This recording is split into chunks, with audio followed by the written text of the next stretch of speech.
आइए,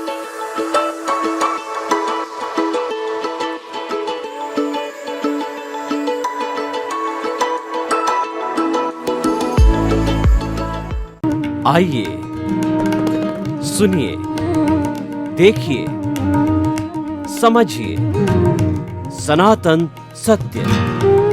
जैसी दृष्टि वैसी सृष्टि, दृष्टि विज्ञान। कुदरत, कुदरती रचना एवं कुदरत के कानून से शाश्वत सुख की प्राप्ति। जोधपुर के परम पूज्य महात्मा उपासक प्रोफेसर डॉक्टर सोहन राज तातेड़ के निर्देशन में सनातन सत्य। जैसी दृष्टि वैसी सृष्टि, दृष्टि विज्ञान।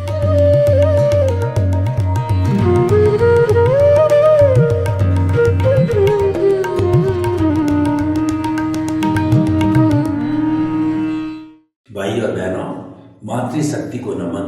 हमारा अति उत्तम विषय समय बड़ा बलवान, बहुत ही सुंदर विषय है कि अगर पूरा इस दोहे को बोले तो तुलसी, इसका पूरा विस्तार से ऐसा कहा जाता है कि समय बड़ा बलवान, यानी कि व्यक्ति का कुछ नहीं होता है, समय बलवान होता है।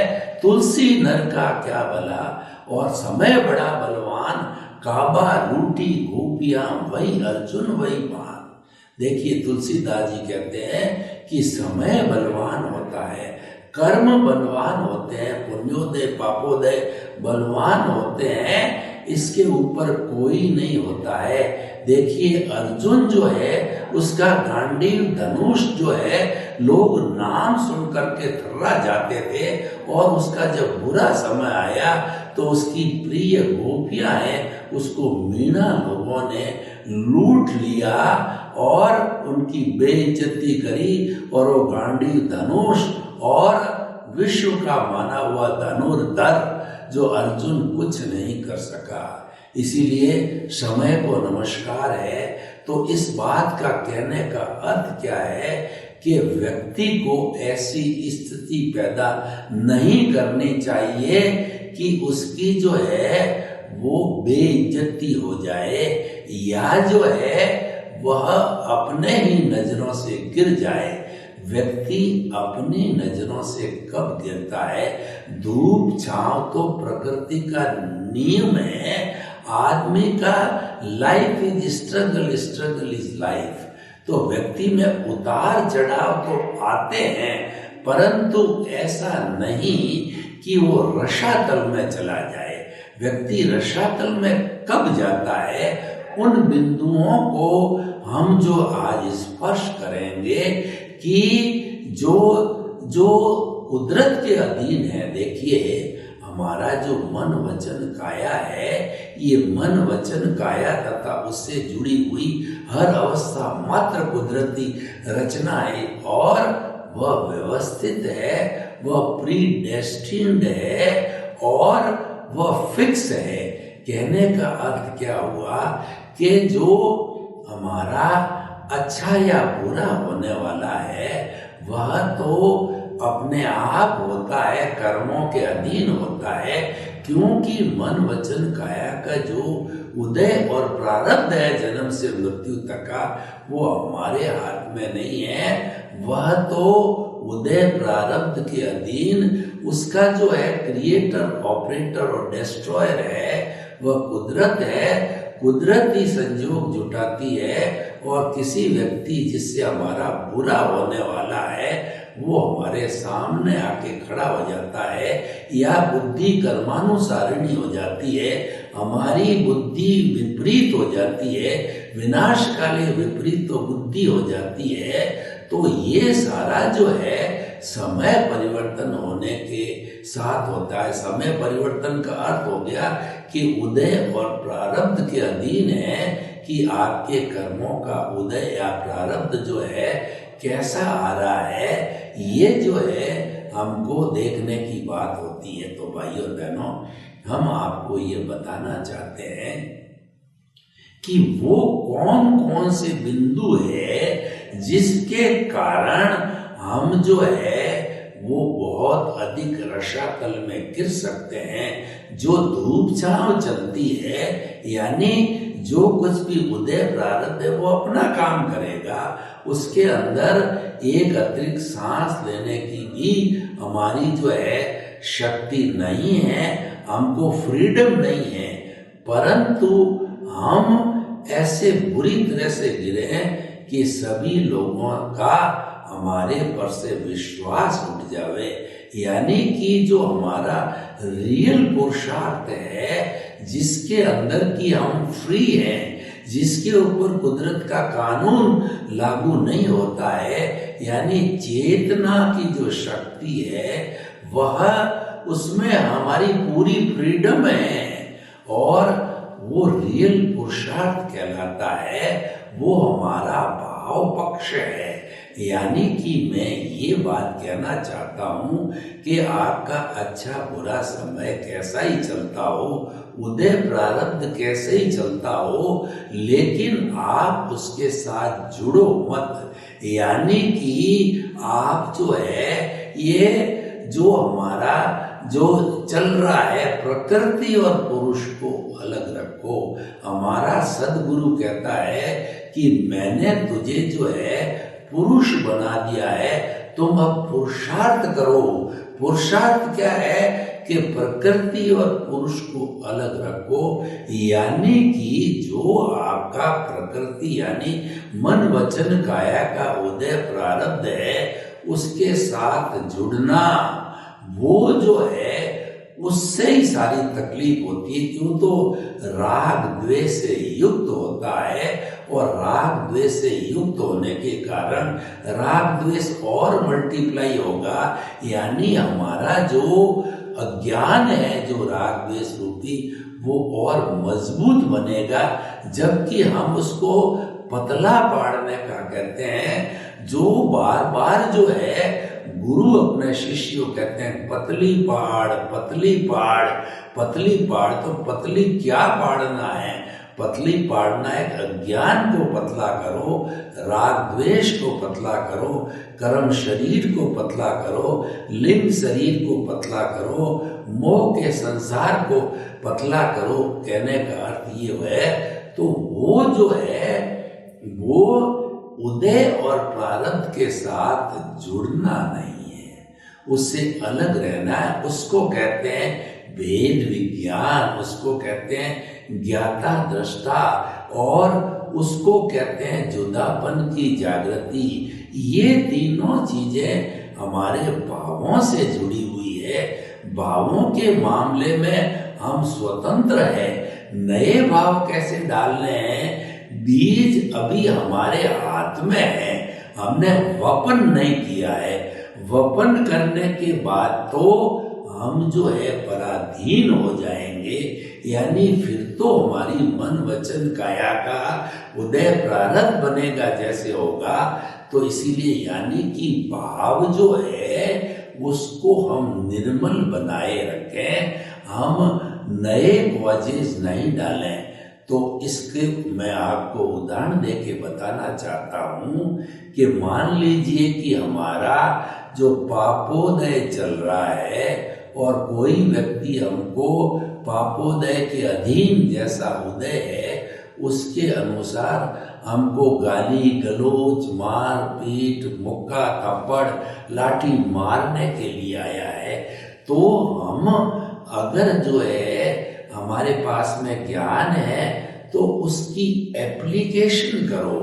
वो ज्ञान क्या कहता है कि ये कुदरती रचना है और ये कुदरत के अधीन हो रही है, तो कुदरती रचना मानते हुए आप वहां पर जो है सम रहो, उस पर रिएक्शन मत करो, उस पर प्रतिक्रिया व्यक्ति रखो, उस वक्त में साइलेंट रहो, क्योंकि आग लगी हुई है। उस आग में आप घी डालोगे तो आग वो ज़्यादा विस्तार लेगी और जो व्यक्ति आपको गाली गलौज कर रहा है वो थोड़ी देर के बाद में वो आग अपने आप ठंडी हो जाएगी।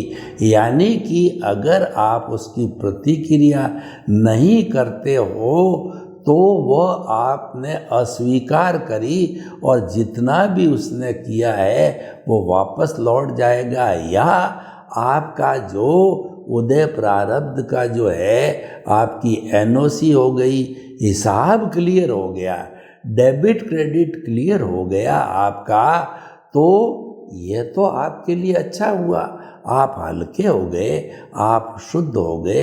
यानी जो कुछ भी घटना घटित हो रही है उसको आप कुदरती रचना मानो, जानो, देखो, विश्वास करो, उसके ऊपर प्रतिक्रिया मत करो, उसके साथ जुड़ो मत, उसके मध्यस्थ रहो, उसकी उपेक्षा करो, आप साइलेंट रहो, आप समभाव में रहो, आप शांति में रहो। तो भाइयों और बहनों, ये सबसे बड़ा अच्छा सूत्र हमारे पास में है। कुदरती रचना देखना, इसको सम्यक तप कहते हैं।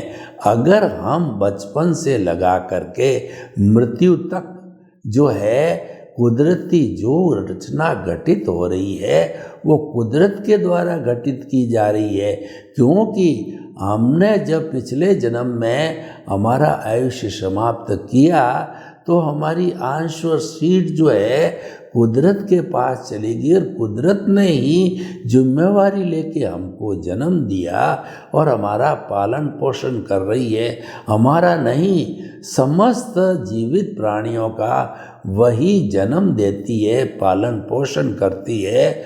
और उसके साथ में मनुष्य जैसे प्राणी होते हैं तो जीवन भर मन वचन काया की समस्त क्रियाओं का उदय प्रारब्ध वो भोग करते हैं और उसके अनुरूप ही उनको परिणाम मिलता है। तो भाइयों और बहनों, हम आपको बताना चाहते, बहुत अच्छा सूत्र है, सम्यक तप है।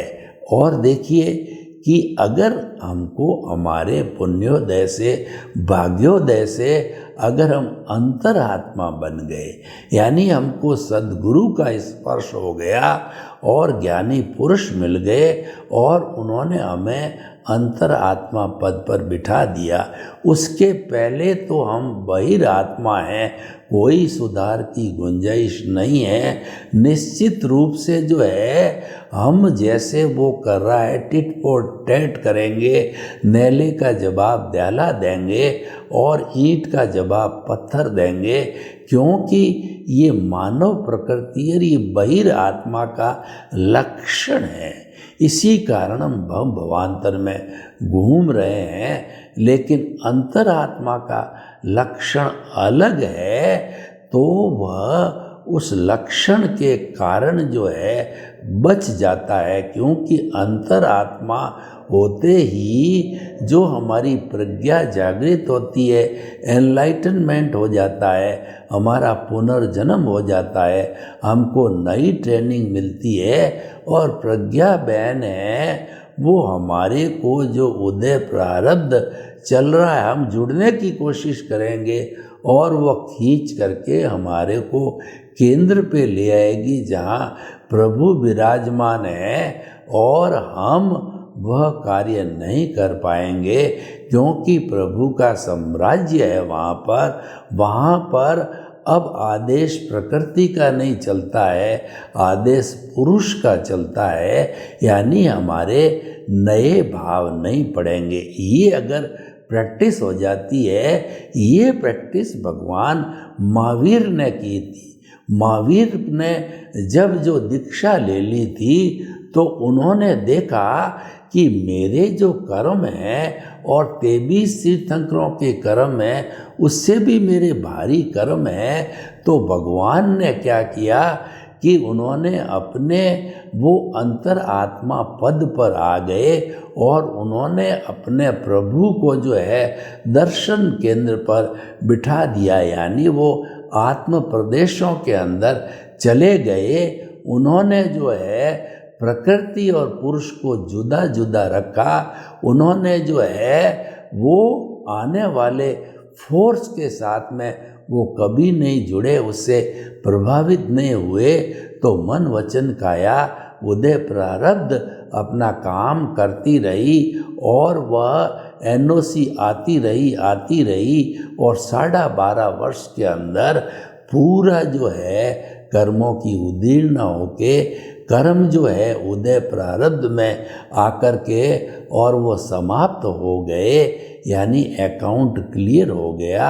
और 12.5 वर्ष के बाद के अंदर भगवान जो है उन्होंने 8वीं क्षपक श्रेणी ली। उसी समय से प्रभु जो है अपने औदारिक शरीर के अंदर जो है वो परमात्मा बन गए थे, भगवान बन गए थे। फिर 9वां 10वां गुणस्थान स्पर्श किया, 11वां को छोड़ के 12वें गुणस्थान में आकर के वो वीतराग हो गए।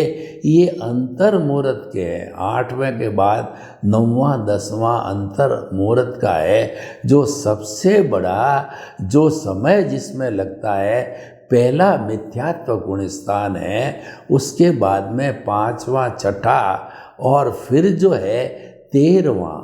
ये जो है पहला 5वां 6ठा और 13वां ये ज़्यादा समय के गुण स्थान हैं, बाकी सब अंतर मुहूर्त वाले हैं, यानी नेग्लेजिबल टाइम में वो पार करता रहता है। जो सबसे ज़्यादा जो रुकता है वो 4थे 5वें और 6ठे, चौथा जो गुणस्थान है वो देवता वगैरह इस गुणस्थान में रहते हैं, यानी कि उनको जो है ये भ्रम रहता है। मिश्र गुणस्थान होता है तीसरा, और चौथा जो है वो अप्रत्याख्यानी गुणस्थान होता है। 5वें में शावक होता है, व्रतावर्ती होता है, और 6ठे में व्रती यानी साधु बनता है, और 7वां 8वां अंतर मुहूर्त का, और 9वां 10वां अंतर मुहूर्त, 11वां को छोड़ के 12वें में अंतर मुहूर्त हो गए, और 13वें में अंतर मुहूर्त के अंदर वो केवल ज्ञान को प्राप्त हुए। ये लंबा समय होता है, और वो आयुष्य भोग करके, और 14वें गुणस्थान के अंदर जो है अ उ री ली रिंग 5 शब्द बोले, जितने के अंदर आत्मा जो है वो शरीर का व्युत्सर्ग, पहले मन का व्युत्सर्ग, फिर वचन का व्युत्सर्ग, और फिर काया का 2/3 की अवगाहना का व्युत्सर्ग है, वो होकर के और आत्मा सिद्ध बुद्ध और मुक्त बन जाती है। तो भाई और बहनों, हम आपको ये बताना चाहते हैं कि जो हमारी जो ये सारी जो प्रकृति है वो सब उसके साथ में पुरुष को जोड़ना नहीं, ये सबसे बड़ी साधना है।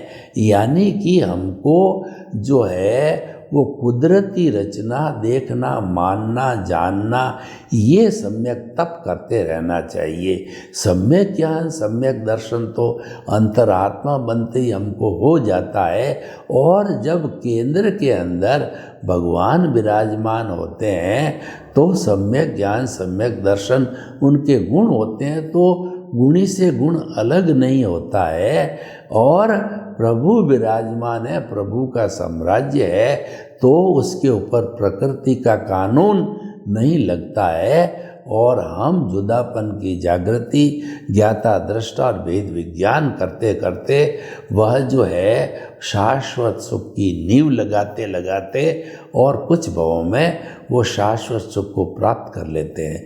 तो भाई और बहनों, समय बड़ा बलवान कहने का अर्थ ये है कि हमें जो है ये समय बड़ा बलवान का अर्थ ये हुआ कि हमारा उदय प्रारब्ध है वो बलवान होता है। तो इसीलिए जो है ये कहा गया है कि रंगमंच यह जगत है, कर्म खिलावन हार, और नाना रूप बनाए के चेतन खेलन हार। यानी कि जो है हमारा चेतन है उसकी साक्षी से जो है वो ये हमारा जो शरीर रूपी है अलग अलग रूप बनाता है। जैसे कि रामायण और महाभारत के नाटक खेले जाते हैं तो रामायण में राम है और सीता है, विभीषण है, रावण है, हनुमान है, बनते हैं और अपना रोल अदा करके चले जाते हैं। तो इस दुनिया में हम जन्म लेते हैं, मन वचन काया का हमारा उदय प्रारब्ध पूरा करके और एक समय आयुष्य आता है तो हम सभी इंसान की तरह चले जाते हैं, तो ये समय इसीलिए बड़ा कहा गया है कि ये समय के अनुकूल होता है, क्योंकि हमारा आयुष्य भी जो है वो समय के अनुकूल होता है। लेकिन उस समय के अंदर जो हमारा अधोपतन न हो, तो हमें क्या करना चाहिए कि हमें जो है कबीर जी की बात को याद रखना चाहिए कि सुख में दुख में सुमिरन सब करे, और सुख में करे न कोय, जो सुख में सुमिरन करे तो दुख काहे को होए। इसका अर्थ ये हुआ कि दुख पड़ता है जब हम ईश्वर को याद करते हैं, सुख में हम भूल जाते हैं। तो जो सुख के अंदर भगवान को याद करते हैं तो उनके दुख आता ही नहीं है। कहने का अर्थ ये है कि केंद्र में हमारा जो प्रभु विराजमान है उसकी आज्ञा का पालन करना चाहिए। इसका मतलब ये है कि हमारी जो जागृति है कि जो है वो जागृति में कमी नहीं आनी चाहिए। प्रीति, जागृति और अनुभव, ये 3 फोल्डर जो हमारे को प्राप्त होते हैं उनका पूरा उपयोग करना चाहिए।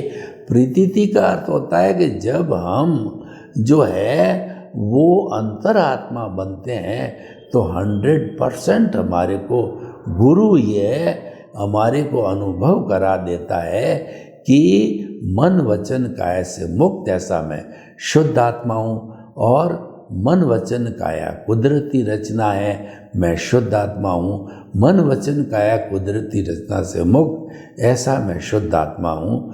तो ये शुद्ध आत्मा की जागृति केंद्र में शुद्ध आत्मा विराजमान है, और ये लो जल रही है, दिए की अखंड लो जल रही है। तो हमारा ध्यान इसके ऊपर रहना चाहिए। इसके ऊपर रहता है तो क्या होगा, हम प्रकृति के साथ नहीं जुड़ेंगे, यानी हम उदय प्रारब्ध के साथ नहीं जुड़ेंगे, तो हमारा नए कर्म, नए कॉज नहीं पड़ेंगे, और हमारे को जो पुण्य की प्राप्ति होगी, हमारे को भक्ति, भगवान की भक्ति करने में जो पुण्य मिलेगा वो हमको मोक्ष के लायक और सहायक मिलेगा। और अगर हम जो है वो केवल धार्मिक क्रिया के साथ में रहे, यानी मन वचन काया की शुभ प्रवृत्ति जो है वो बुरी नहीं है, परंतु शुभ प्रवृत्ति के साथ में हमारे जो है पुण्य और पाप का बंध होता है, यानी कि हमारे को मनुष्य गति और देव गति मिलती है। तो वो भी एक तरह का पुण्य है, सोने की बेड़ी है। तो अगर हम देव गति के अंदर चले गए तो आपको पता है कि मिनिमम 10,000 ईयर्स और मैक्सिमम 33 सागरोपम, जब इतना समय हम व्यतीत करेंगे तो हमारे पास समय कहाँ है। देखिए, मैं आपको उदाहरण देना चाहता हूँ कि मुझे अगर जोधपुर से बॉम्बे जाना है तो 2-3 तरह के व्यू पॉइंट के लोग होते हैं। एक तो ये देखते हैं मुझे तो आराम से जाना है, मैं तो लोकल ट्रेन से दृश्य देखता देखता जाऊंगा, तो ये व्यक्ति का मतलब संसार में भटकना है।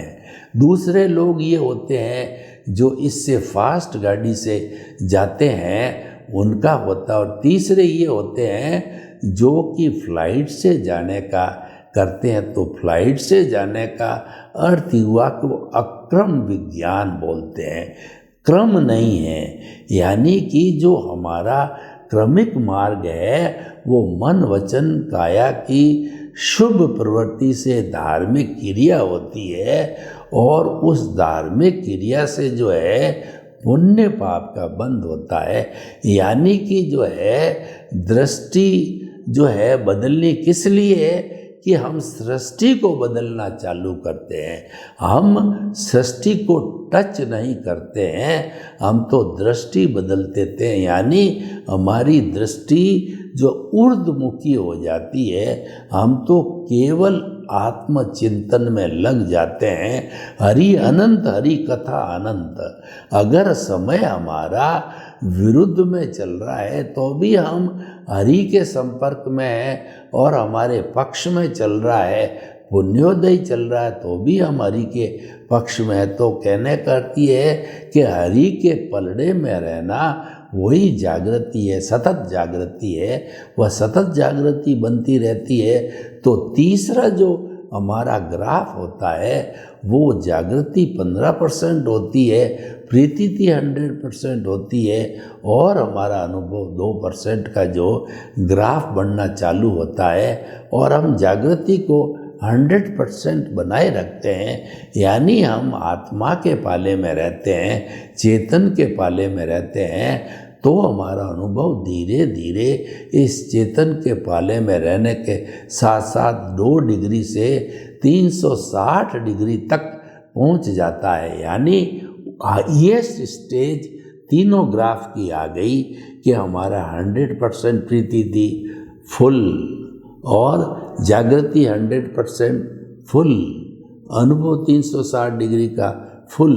यानी कि आपने थर्मामीटर लगाया और थर्मामीटर पे 98.4 से पारा ऊपर चढ़ना चालू हुआ, 102 पे आके फिक्स हो गया। आपने जो है वो ब्लड प्रेशर नापने का जो मीटर लगाया और पारा बढ़ते बढ़ते 180 डिग्री पे आके फिक्स हो गया। यानी आपका बीपी हायर साइड में 180 है, लोअर साइड में 80 पे अटकता है, और आपका बुखार 102 डिग्री का है। ये हमको पारे के टॉप पर पहुंचने पर होता है। तो पारा जब ऊपर टॉप पर पहुंच गया तो पहुंच जाने के बाद के अंदर जो है वो हमारा ये सारा जो है हमारा केवल दर्शन की स्थिति आ जाती है।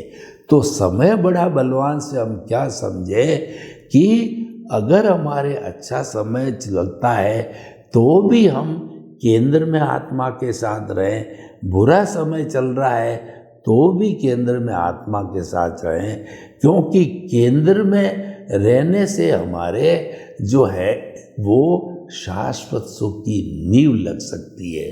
केंद्र के साथ न रहने से शाश्वत सुख की नींव नहीं लग सकती, और नींव नहीं लग सकती है तो मानव जीवन का कोई उपयोग नहीं है। और जब हम नींव ही नहीं लगाए पाएंगे तो शाश्वत सुख कैसे मिलेगा। नींव लगाने का अर्थ होता है कि हमारा आत्मा का स्पर्श चालू हुआ, और स्पर्श बढ़ते बढ़ते हमारा अनुभव बढ़ता जाता है, तो आत्मा की अनुभूति भी बढ़ती है। और जब 360 डिग्री का अनुभव होता है तो आत्मा को हमने पा लिया, हमने अपने आप को पूरा जान लिया। वो केवल दर्शन है, हाईएस्ट पुरुषार्थ है, और उसकी परिणति केवल ज्ञान होती नेक्स्ट बर्थ में। यानी हम सिद्ध बुद्ध और मुक्त बन गए। तो भाई और बहनों, समय वास्तव में बड़ा बलवान होता है। समय को नमस्कार है, यानी हमारे उदय प्रारब्ध को नमस्कार है, हमारे पुण्य पाप को नमस्कार है। और इसको नमस्कार करने का स्थायी रूप क्या है कि प्रकृति और पुरुष को अलग रखो। प्रकृति और पुरुष को अलग रखने का अर्थ ये हुआ कि आप जो है कुदरती रचना को देखते रहो, जानते रहो, सम्यक तप करते रहो। सम्यक तप करते रहेंगे, हमारा फास्ट स्पीड से अज्ञान जो है घिसता रहेगा, घिसता रहेगा, घिसता रहेगा। सम्यक तप का और अज्ञान का सीधा संबंध है। इधर से आपने सम्यक तप चालू किया, उधर से हमारे अज्ञान इरेज होता गया, मिटता गया। यानी सम्यक तप है, एक रबड़ है जो कि हमारे जो पेंसिल से लिखा हुआ हमारा जो है वो अपने उदय प्रारब्ध है, उसको अज्ञान को वो साफ करता रहता है। तो भाई और बहनों, इस अच्छे विषय के लिए हम जो है अपने जो है पुरुषार्थ का उपयोग करें। सर्वे भवन्तु सुखिनः, सर्वे सन्तु निरामया, इस लोक के सब जीवों को सुख मिले, शांति मिले, आनंद मिले, प्रेम मिले, सौहार्द मिले। और चाहे हमारा अच्छा बुरा समय कैसा हो, हम प्रकृति और पुरुष को अलग रखें। आपके प्रति मंगल भावना हो।